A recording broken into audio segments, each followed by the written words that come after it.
7.2. If you have a calculator, hold it up. Set it down.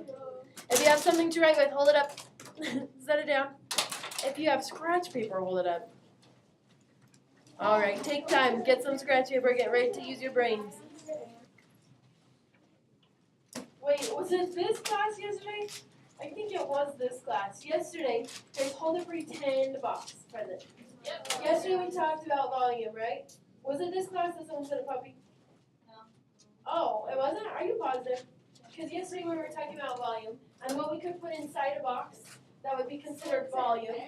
And someone said, I thought it was this class, someone said a puppy. Think about that. Would a puppy signify volume?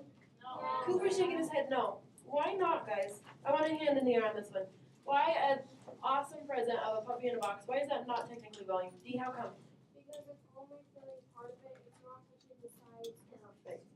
Perfect. She said it's only filling part of it. All right. And then we kind of got the giggles because we were thinking of like a huge dog and trying to smash in a little box. And we're like, well, that's too mean. It wasn't in class? I thought it was. Okay.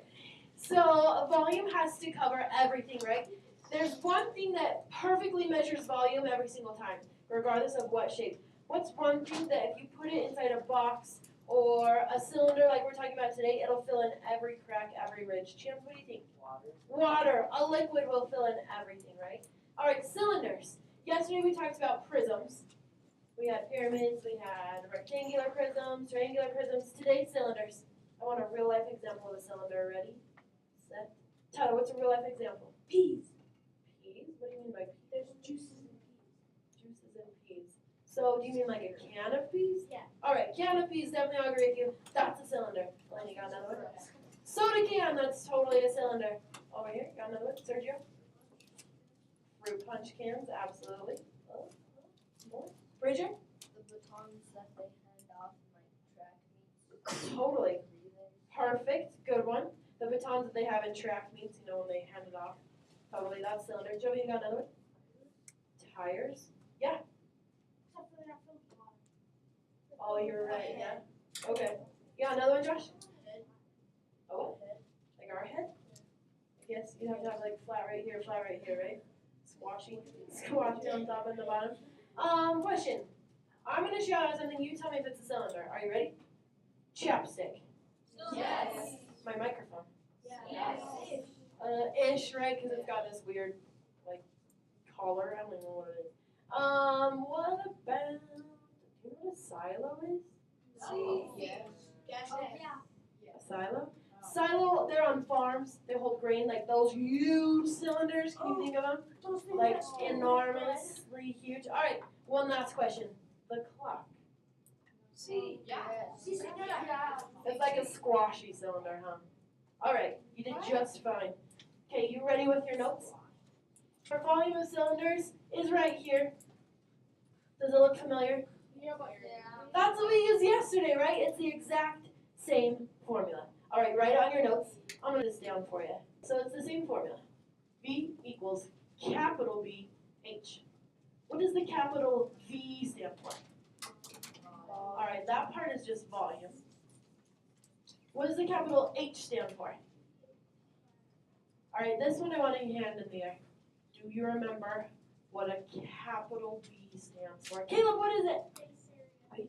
That was perfect, Caleb. Base area. Correct.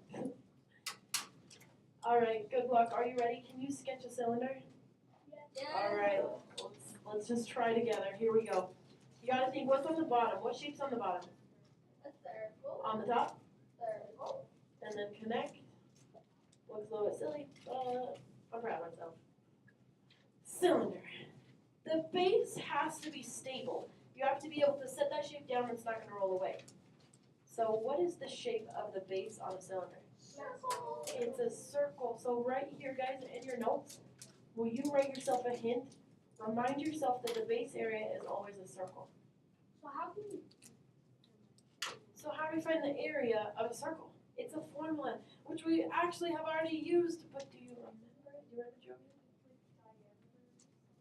The diameter one is the circumference, Jovian, yes. So circumference is around the circle, but if we want area, it's like the whole pool cover. So Jovian's thinking C equals D pi. There's another formula for circle. No? No? Donnie? You're close. That's kind of what Jovian said. Definitely has pi in it, but it's gotta be pi something. Savannah, what do you think?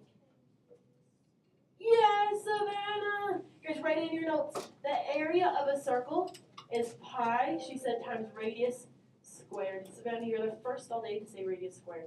Good work. Good work. Okay, are you ready to break this down into an even easier formula? So what we can use is we can use this for the B, and then don't forget the H. So let's think of this formula as volume of cylinders is pi times r, concept check, this r squared. Does that mean r times 2? No. It means r times r. Okay, so pi times r, don't forget times height. Good job, Sergio. That's the formula we're going to use. Question, do you think the pi button is allowed? Yes, please use the pi button. Okay, you have the formula? Almost. We're about to use the formula. Ready? Okay, here we go. I'll rewrite the formula. Next problem. Big guy. Formula, volume equals base area times height. So that means pi times r times height. Question, what's r in the example? What is it? 3. Perfect. So times 3 times 3. All right, what's h in the example? Grab those calculators. All you have to do is pi button times 3 times 3 times 6. Okay, don't shut out. Let people take a little bit of time to figure it out. Give them a second. Okay, turn and tell a neighbor first.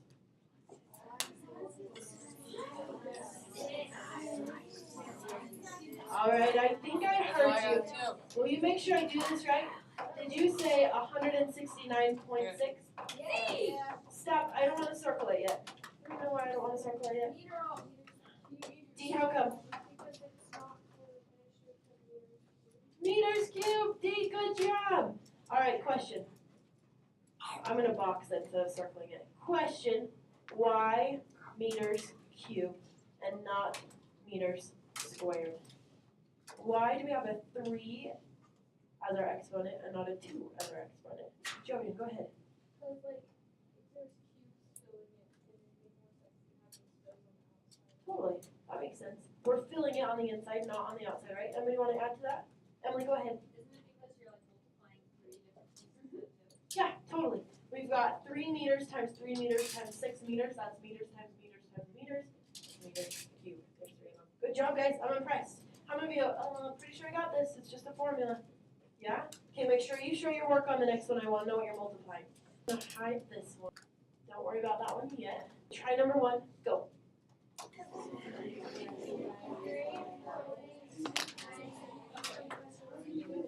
All right, hand in the air. Tell me exactly how you did this problem. All right, conversation stop. Ready, set, Lauren. Tell us what you did. Lauren, I had it on the page. All right, sorry about that. You did 5 times what? 5 times 4 Okay, pi times 4 times 4. Then what? Times 15. Lauren, will you tell me what you got, please? I got 7. 753.6. Looking at the picture, looks like it'd be feet cubed. How many various Lauren did you get the same thing? What went wrong then? Help me out, help me out. Nathan, what do you think? Oh, the 753, right, but it was 9, it was 0.98. Oh, so we gotta fix our decimal. So I think I'm just gonna change it to 0.98. You okay with that? 0.98. Question, Lauren, did you use the pi button or did you use 3.14? That's okay. Either one. What'll happen, Lauren, is when you use 3.14, it'll just be a little bit smaller because the pi button goes on a little bit further. So either one is totally fine. D, question, comment. These ones wouldn't need to be rounded. She asked, on these ones, do we need to round it? Just pay attention to your directions. If your directions don't say anything, I always do the hundredths. 2 spot after, it's just safe. Okay, the next one's a little bit different. The next one I call a backward problem. Before that, Cameron, do you have a question? Yeah, totally, Cameron. You can round to 754. I do not mind. Alright, let's move this guy. Dun, dun, dun. Okay, why do you think I call this one a backwards problem? Keaton, what are you noticing? They already gave us the answer. So we've got to go backwards and find the height. There's another trick in this picture. Think of your formula over here that I wrote in green. Something is in here that I don't want to trick you. Tyler, do you know what it is? Well, there's a diameter instead of the radius, but I Perfect. don't know how to do it. Perfect. You said there's the diameter instead of the radius. So what is the radius, Tyler? 4. Perfect. Let's use r equals 4. Okay, are you ready? Write this down because you have some of these questions on your assignment, some of this type of question. So our formula is volume equals pi times the r times the r times the h, right? So let's just take out what we know, take out the variables we know and put in their number equivalents. So right here, instead of writing v, we could put what number? Can you see it up there? Yeah, it's 176. It says right here volume is 176. Alright, let's keep our equals and the pi. Let's take out the r, the variable r for radius. What can we put in there in place of it? 4. 4. So let's put times 4 times 4. And then we still have our times h because we don't know what it is. Okay, this goes back to our chapter where are you ready? We're isolating a variable using the inverse operations. Do you remember how we said that over and over? Isolate the variable using inverse operations. So right here, h. What is this 4 and this 4 and this pi doing to the h? They're timesing. How do you get rid of a times? You divide. So the inverse operation is divide. Are you ready?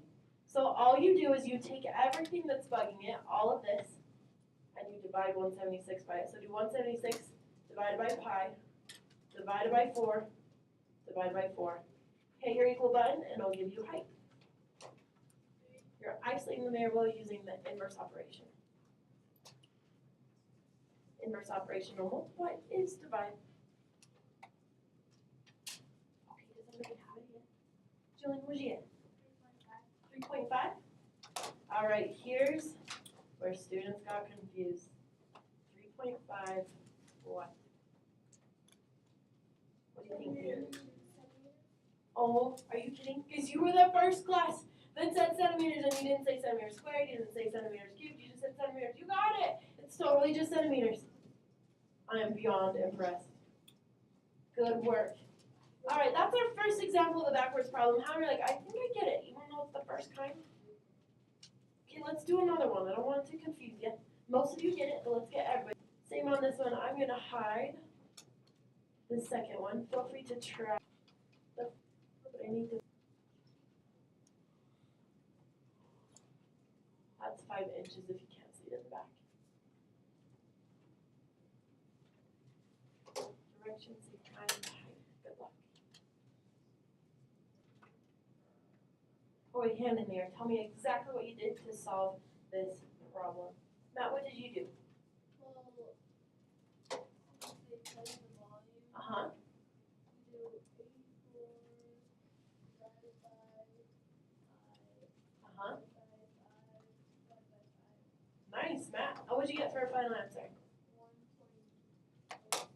1.06. Alright guys, 1.06 inches. Or Josh, you can totally at 1.1. Absolutely. How many of you got that one? Did you get that one? Good job on the backwards. Okay, let me show you this one that's hidden too. Alright, this one. If you can't see it in the back, let's do 2 centimeters.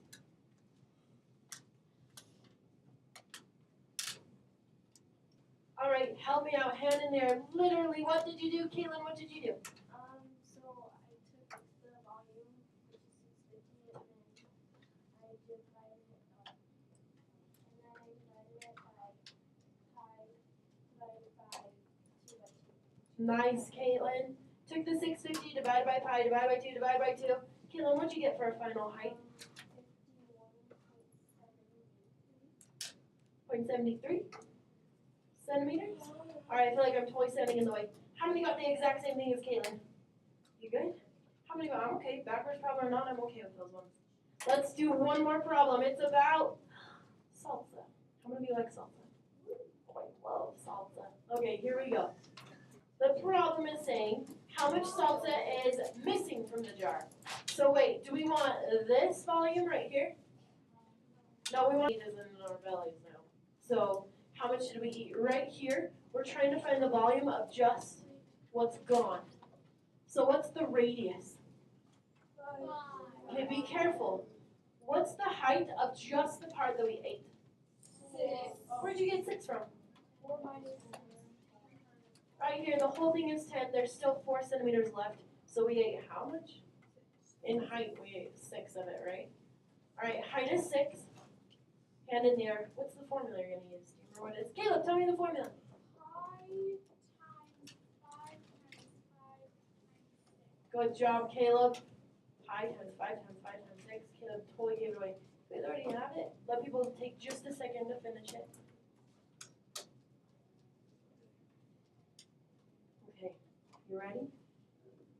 What did you get? Jillian, go ahead. What did you get? 471.24. 0.24. Finish it, guys. What? Yay! Centimeters. Cute. How many? I got that. You okay with that one? All right, perfect. Open up your work.